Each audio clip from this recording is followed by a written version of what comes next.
Review করা কি খুব সোজা ব্যাপার? আসলে না, খুব চাপের ব্যাপার।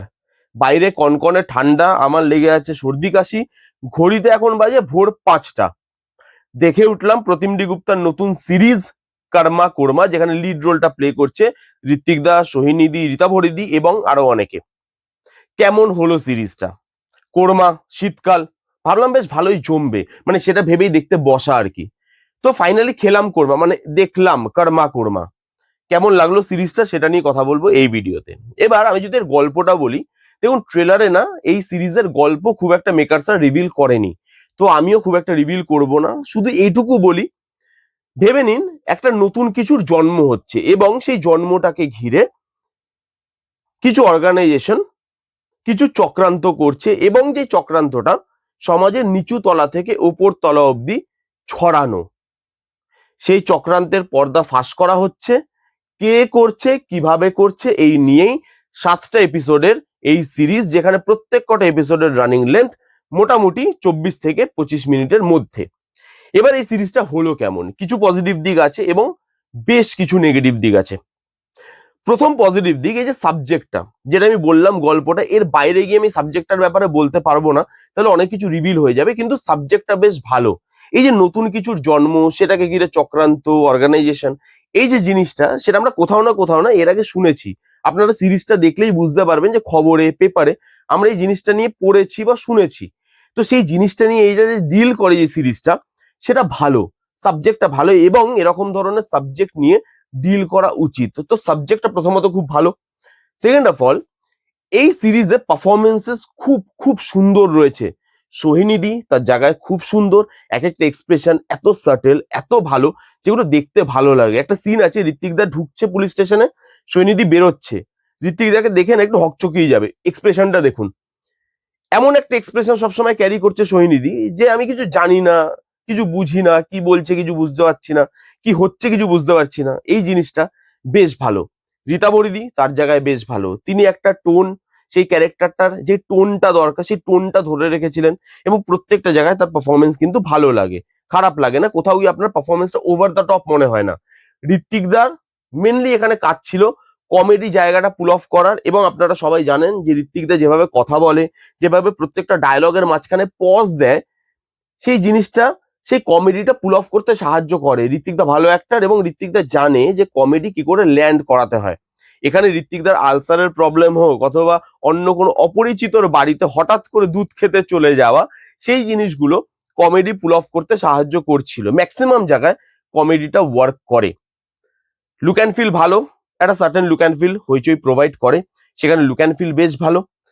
এইখানে একটা সিন থেকে আরেকটা সিন, এই যে ট্রানজিশনটা হচ্ছে, সেই ট্রানজিশনে ক্যামেরা অ্যাঙ্গেল গুলো ভালো, সেই শট গুলো ভালোভাবে নেওয়া হয়েছে, ইউনিক ভাবে নেওয়া হয়েছে।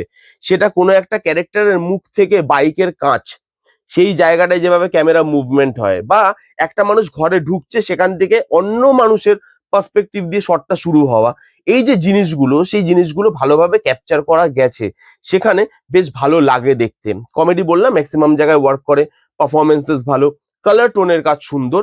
এখানে রেড লাইটের যেভাবে ইউজ করা হয়েছে, যেহেতু কর্মা কোর্মা তন্দুরের একটা ব্যাপার আছে, সেহেতু রেড লাইটের ইউজ করা হয়েছে, কারণ তন্দুরের ভেতরটা সবসময় লাল হয়ে থাকে এবং সেটাকে দেখাতে গিয়ে যেভাবে রেড কালারের ব্যবহার করা হয়েছে, সেই জিনিসটা ভালো।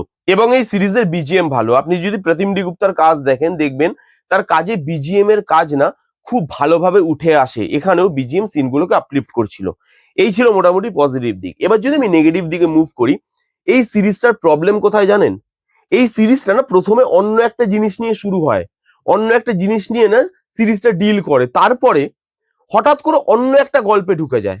ঢুকছে, ভালো কথা, কোনো অসুবিধা নেই, কিন্তু একটা গল্প থেকে আমি যে আরেকটা গল্পে শিফট করছি, সেটার শিফটটা স্মুথ হতে হবে। তো সেটা জার্ক লাগছে দেখতে, মানে একটা গল্প চলছিল, একটা টাইমের পর গিয়ে সেই গল্পটাকে একদম সাইডে সরিয়ে দিল, সেই গল্পটার আর কোনো ভ্যালু নেই, অন্যই একটা গল্প চলে এলো এবং সেই জিনিসটা দেখতে আপনার খুব অড লাগে। আপনার মনে হয় একটা সিরিজের মধ্যে এরকম ভাবে শিফট করছে, এরকম ভাবে গল্পের মধ্যে হঠাৎ করে জাম্প করে গেল, এটা কিরকম ভাবে? না একটা তুমি শেষ করো, আরেকটা শুরু করো, আর না এমন ভাবে তুমি জিনিসটাকে নিয়ে যাও যাতে সেই জিনিসটা অর্গানিক লাগে। অর্গানিক লাগে না, ফোর্সফুল লাগে জিনিসটা দেখতে।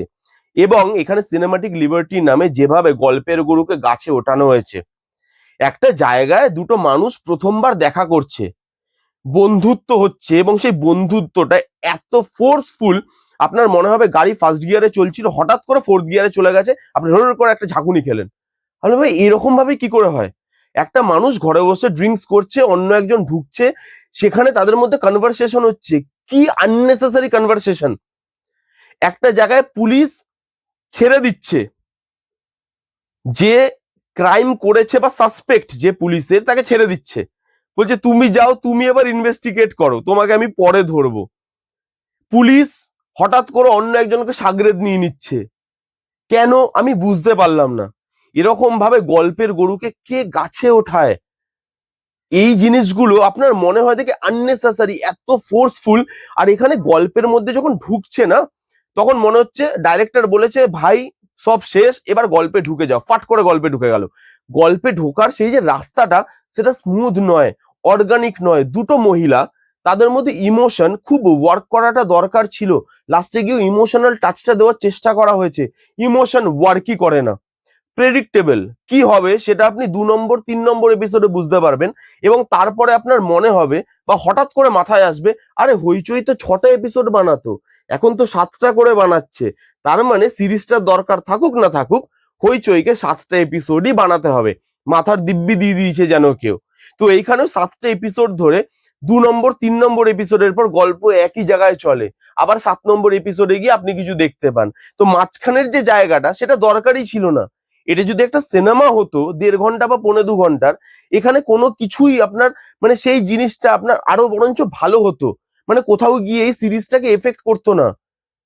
এত বড় একটা সিরিজ বানাবো যেখানে মাঝখানে কিছু হচ্ছে না, দেখানোর কিছু নেই, একই জিনিস ঘোরপাক কাচ্ছে, একটা গল্পের থেকে জাম্প করে আরেকটা গল্পে, গল্পের গরুকে আপনি গাছে উঠিয়ে দিচ্ছেন। এই জিনিসগুলোর জন্য কোরমার প্লেটিংটা তো ভালো হয়েছিল, কিন্তু কোরমাটা খেতে খুব একটা টেস্টি হয়নি, খুবই পাতলা ট্যালট্যালে একটা কোরমা হয়ে গেছিল, এবং যেটা আমার মনে হয়েছে খুবই অ্যাভারেজ বা বিলো দ্য অ্যাভারেজ একটা কোরমা। আমার কোরমাটা খাওয়ার পর এটাই মনে হয়েছে। এবার আপনারা দেখুন, আপনারা দেখে কমেন্ট করে জানান যে আপনাদের কিরকম লাগলো। আমার খুবই বিলো দ্য অ্যাভারেজ একটা কন্টেন্ট লেগেছে। কারা কারা দেখেছেন, আপনাদের কিরকম লেগেছে কমেন্ট করে জানান। যারা যারা দেখেননি, জানি গিয়ে দেখুন কেমন লাগলো রিভিউটা, জানাতে ভুলবেন না।